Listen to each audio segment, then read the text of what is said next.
Warning: our YouTube channel and its videos may contain scenes, language, and content that may not be appropriate for all audiences.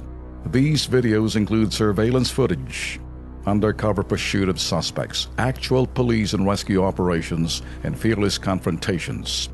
If you do not approve of the content, please do not watch our videos. If you wish to continue, we strongly advise that you proceed with caution. Viewers' discretion is advised. Naaktuhan ng KP team ang mga pasaway na kuliglig sa Alonso Street sa Recto, Maynila.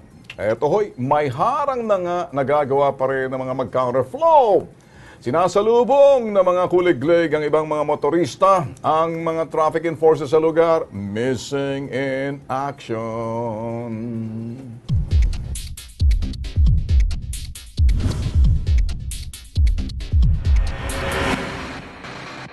Sa kaban ng Alonso Street sa siyudad ng Maynila, naaktuhan ng Kilos Pronto team ang mga pasaway na mga tsuper ng kuliglig. Counterflow dito, counterflow doon.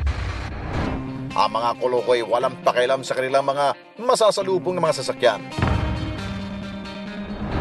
Ang masakla pa, ang harang na pinondohan ng lokal na pamahalaan ng Maynila, nagsisilbing palamuti lang sa kanilang mga mata.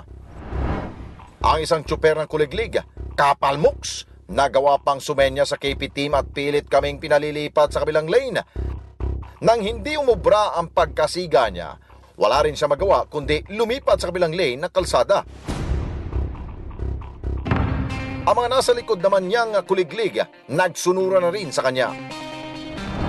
Panawagan ng Kilos Pronto sa traffic sector ng Manila, sampulan naman ang mga pasaway ng mga tsuper ng kuliglig na yan. Kilos Prontong aksyon, ngayon na! Tinignan namin ni Alex, hindi kuliglig, tricycle lang to. Tricycle yun.